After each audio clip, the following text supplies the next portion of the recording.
This episode is brought to you by Carvana. A date night, falling down an internet rabbit hole, that hobby you can't tell the neighbors about. Your time's valuable, and Carvana knows it. With Carvana, you can get an offer, sell your car, and get it gone 100% online. You shouldn't have to choose between time and money, so don't. Availability may vary by market. To get started, visit Carvana.com or download the app. Cats at Night. Now, here's John Catsimatidis. On the line, we have Dr. William Parker. He is the CEO of Parker Maritime Technologies, and he's also a retired senior U.S. naval officer who commanded 3 warships and later a squadron of warships. He also served as a chief of staff for U.S. Naval Surface Forces. Welcome back to Cats at Night, Dr. Parker. Oh, it's always great to be back on your show. There's so many things going on. Where do you want to start? How about Afghanistan? Because not many people are talking about it these days, but if that's okay with you, we'll start there. Please, yes.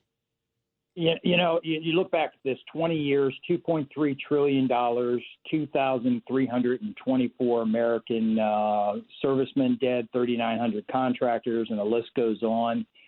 243,000 died total over there.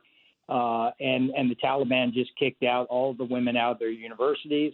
They now say all women are not allowed to be, if they're part of an NGO, they're not allowed to operate in their country anymore.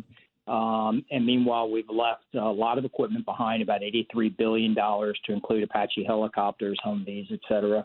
So it's interesting. And then today, John, you saw the article where there's a discussion of Germans finding they bought on eBay for about $200 biometric iris scanners that have about 2,600 personnel's photos, fingerprints, names, nationalities, iris scans, et cetera. So we've got some problems in how we dealt with departing over there. I will say I thought the military did quite well in general.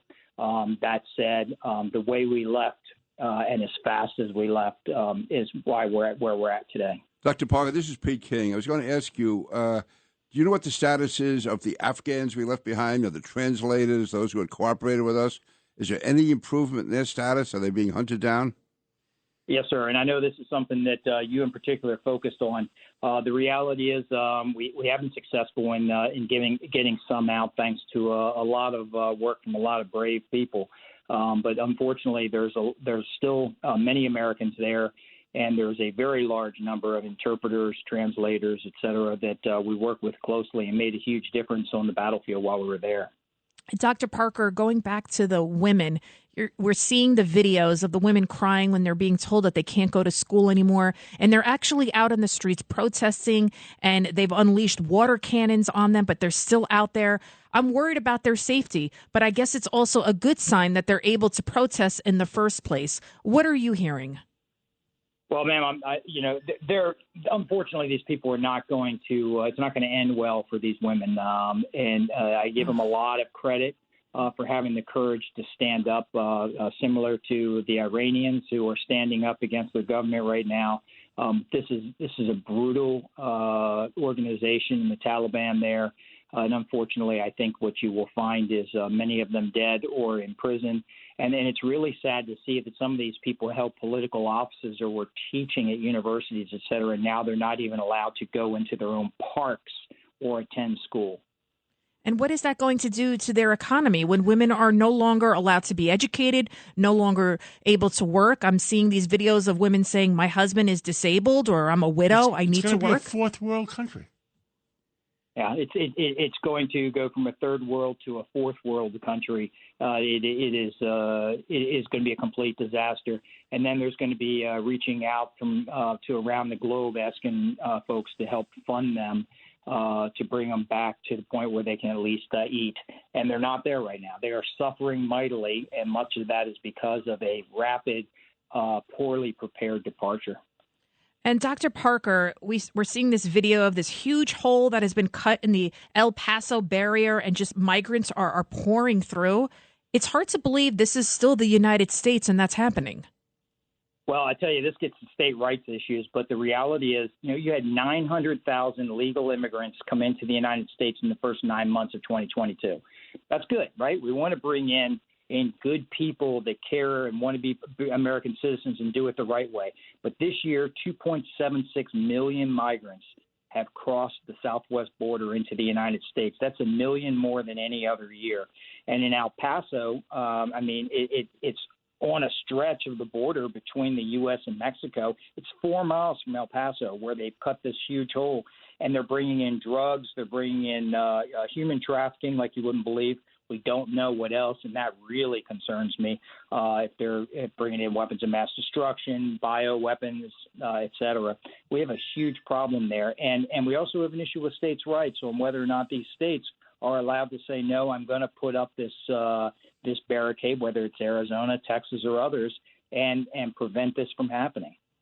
I mean, this is not sustainable. Why do you think that the Biden administration is allowing this? Why not send the National Guard? Why not build the border? Why not have some sort of orderly immigration process in place?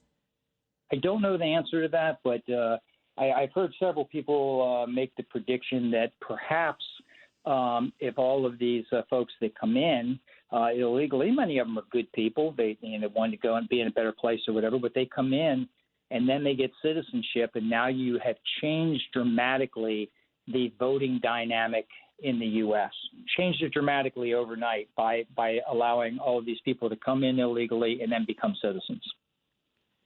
And who pays the cost? I mean, I'm not just talking even financially, because there is a financial burden that comes with housing migrants, with educating them, with giving them food and clothing and you name it. But there's also, it's just, we don't know who they are. We don't know if they're terrorists. We don't know if they're drug dealers. We don't know if they plan on joining gangs. Congressman King, MS-13, there could be a resurgence of it. Yeah, I mean, MS-13, that was basically started on Long Island by undocumented immigrants who came across in 2014, 2015. And it caused, actually carnage in Suffolk County, parts of Nassau County.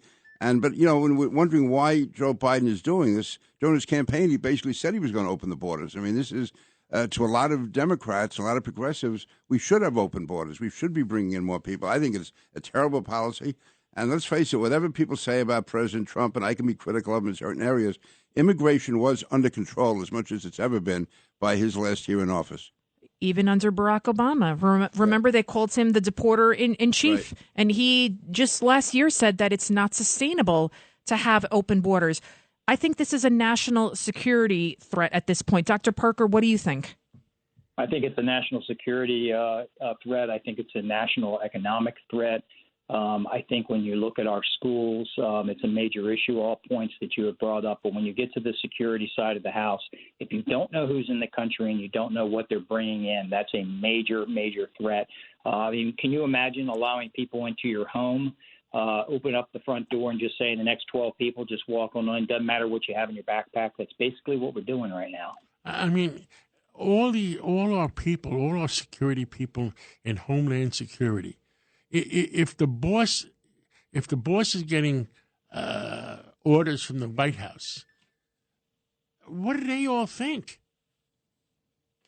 There are a lot of very frustrated people at Customs and Border Patrol, at Homeland Security writ large, at the U.S. Coast Guard, et cetera. People that are trying to protect this country, the police officers, the gentleman that you just had on. All these people think we have lost our minds by allowing just anyone to flow across the border and not even putting up a wall that's laying there on its side. And it's going to have a negative impact. It's already having a negative impact, but it's going to have a bigger one.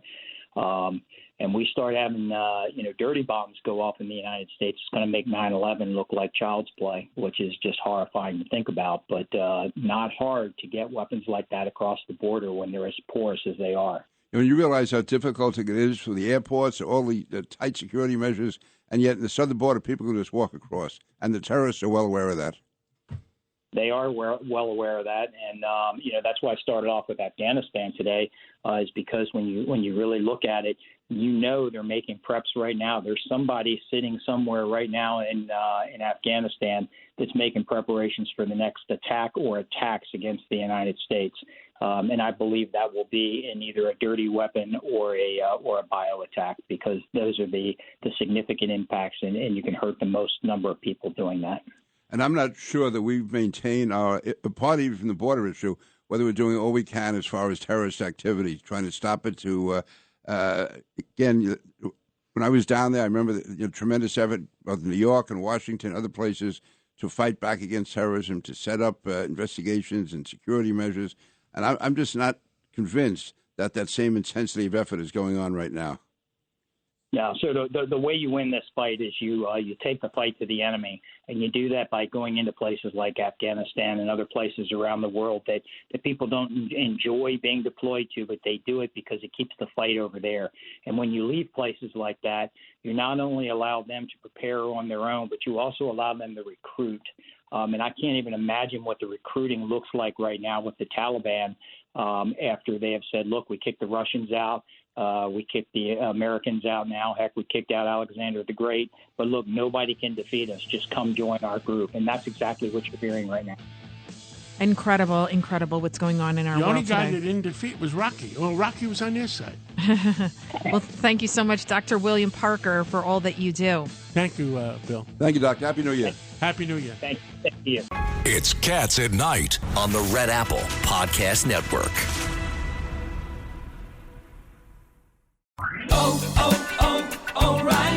O'Reilly Auto Parts specializes in keeping your car on the road. Not sure how much life is left in your battery? Our professional parts people will test it for free.